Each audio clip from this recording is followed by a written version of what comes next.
दोस्तों, ये कहानी पूरा सुनिएगा। किस प्रकार एक पत्नी ने अपनी पति को धोखा दिया तथा एक साधु के साथ रही। कहावत है, जब दिल आया गधी पर तो परी क्या चीज़ है। इस कहावत को रजनी ने चरितार्थ किया था। उसकी नज़र एक साधु से लड़ गई। वह साधु साधु नहीं था, सवादु था। जवानी दीवानी होती है। रजनी भी जवान थी, खूबसूरत थी। उसकी इसी खूबसूरती पर साधु भी रिझ गया था। साधु की झोपड़ी गांव से काफ़ी दूर थी। इसकी झोपड़ी के करीब ही एक नदी बहती थी। रजनी हर रोज़ देर रात में, जब पूरा गांव नींद के आगोश में समाया होता था, चुपचाप उठकर साधु की झोपड़ी में चली जाती और कई घंटे वहां रात बिताकर लौटती थी। रजनी और साधु का यह प्रेम मिलन महीनों तक चलता रहा। किसी को इसकी खबर नहीं थी। वह जानती थी कि उसकी इस हरकत का शायद किसी को भी पता नहीं था, क्योंकि यदि पता होता तो कहीं ना कोई तो कुछ कहता ही या कोई रोक टोक करता। रजनी और साधु की ये रास लीला चलती रही। वह गांव में भिक्षा मांगने आता ही था। अगर कुछ कहना होता तो वहीं पर कह जाता। उसका खाना वह स्वयं ले जाया करती थी। उसे स्वयं हाथों से खिलाती भी थी। रजनी तो साधु के मोह पास में बधी हुई थी, लेकिन उसके घर वालों ने उसकी शादी तय कर दी। हो सकता है कि उन्हें रजनी और साधु के मिलन पर शक हो गया हो या किसी ने उनसे शिकायत कर दी हो। उस साधु से रजनी का पिंड छुड़ाने का और कोई तरीका नहीं था। यह सबसे अच्छा तरीका था कि विवाह होने के बाद वह अपनी ससुराल चली जाएगी और उनका मिलन बंद हो जाएगा। रजनी की शादी हो गई।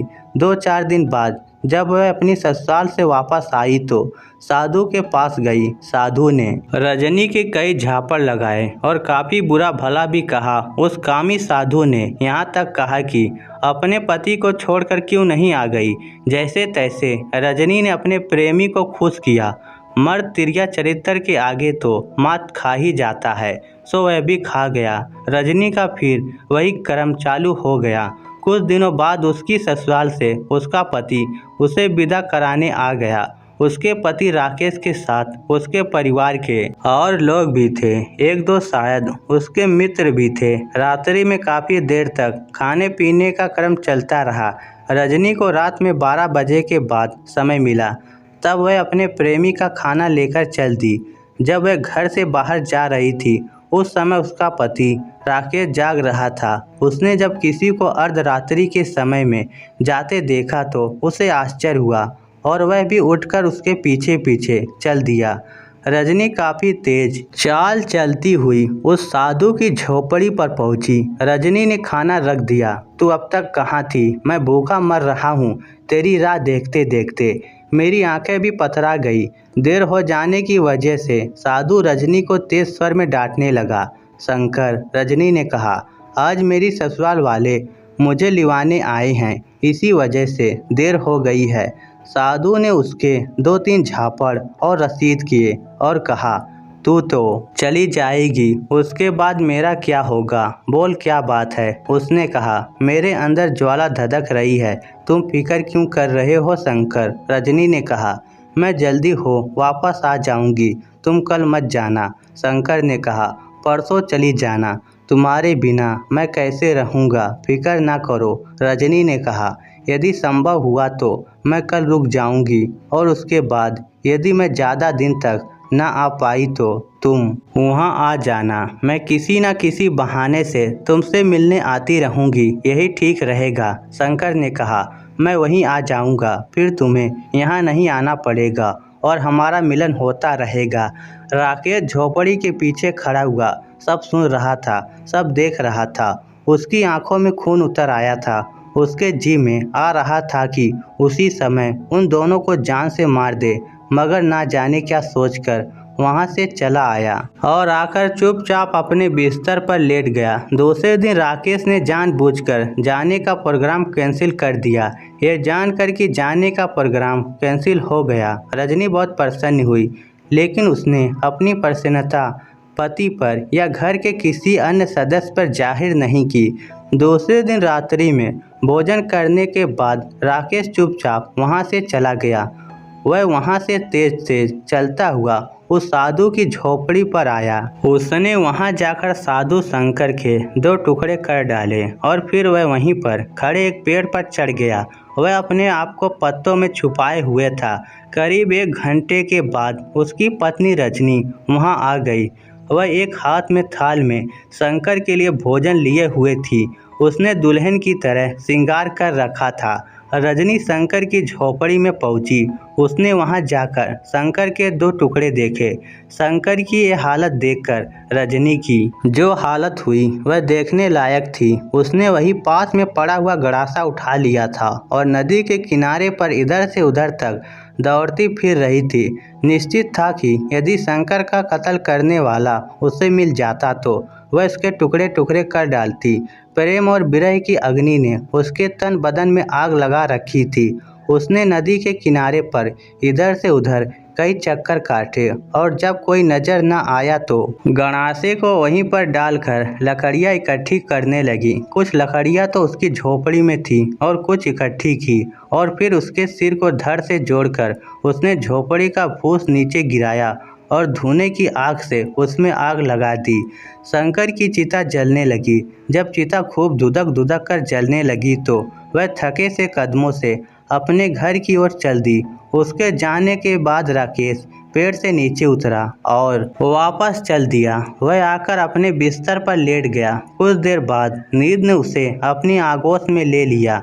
रजनी भी आकर अपनी चारपाई पर लेट गई। वह पूरी रात 1 मिनट को भी ना सो सकी थी। वह अपने प्रेमी साधु शंकर की याद में पूरी रात आंसू बहाती रही।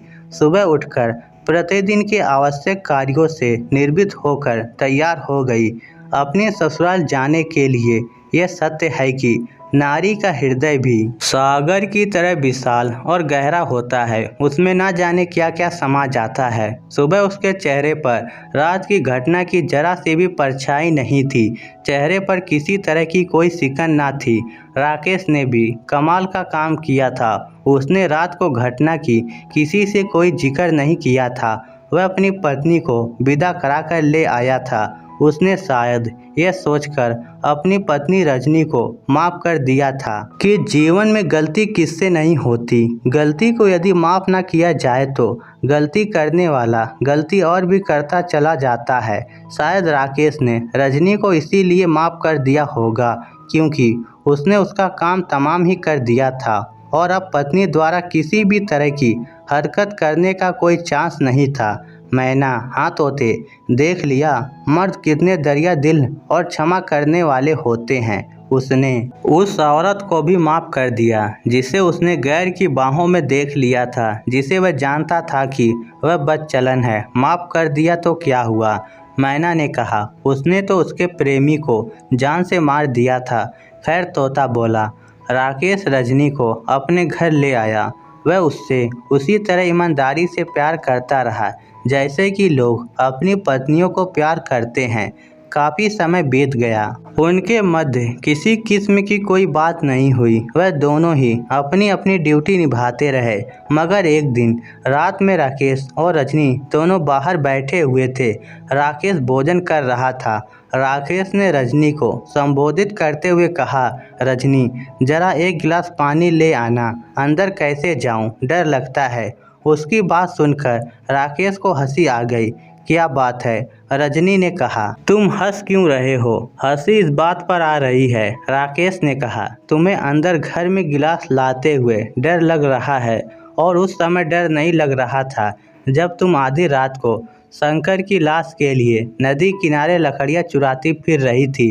न जाने कैसे अचानक यह बात उसके दिल में आ गई थी और उसने कह दी, वरना वर्षों गुजर गए थे। कभी इस बात का उसने जिक्र तक नहीं किया था और तो और उससे कभी भी यह भी नहीं पूछा था कि उसने कभी किसी से प्यार भी किया था या नहीं। राकेश के मुंह से इस बात को सुनते ही रजनी की आंखें मशाल की तरह जल उठी। वहीं थोड़ी दूर पर गड़ासा रखा था। उसने लपक कर उसे उठा लिया और अपनी पूरी शक्ति से राकेश पर वार कर दिया।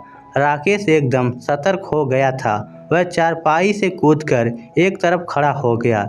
रजनी ने इतनी जोर से गड़ासे का वार किया था कि चारपाई की पाटी भी कट गई। उसने राकेश पर कई वार किए। राकेश को अपनी भूल का एहसास हुआ। वह सोच रहा था कि उसने यह सब कहकर बहुत बड़ी भूल कर दी, मगर अब क्या हो सकता था। तीर तो कमान से निकल चुका था। उसने बार बार उससे कहा, रजनी होश में आओ, गुस्से को थूक दो। तुम्हें परेशान करने का या बेइज्जत करने का मेरा कोई इरादा नहीं था। तुम खुद सोचो, कितने वर्ष हो गए आज तक मैंने इस विषय में कोई जिक्र नहीं किया। मैं आज भी इस बारे में कुछ नहीं कहता।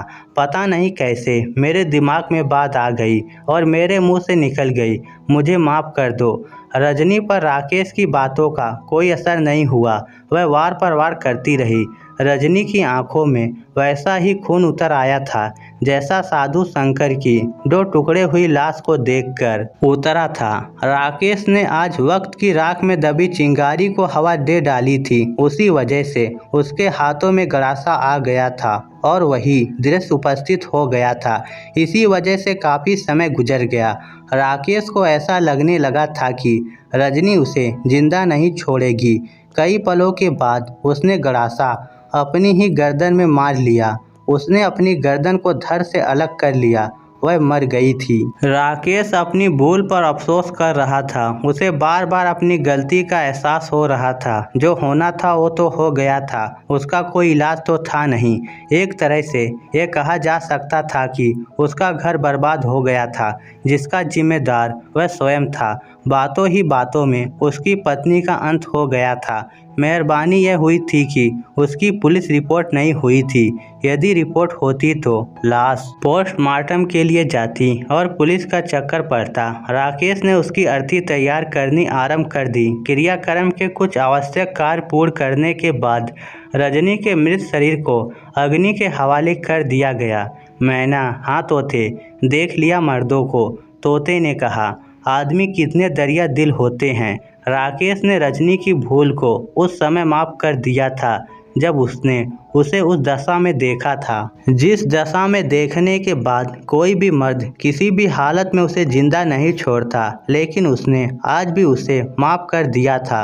लेकिन वह नहीं मानी और उसने अपनी जीवन लीला समाप्त कर ली।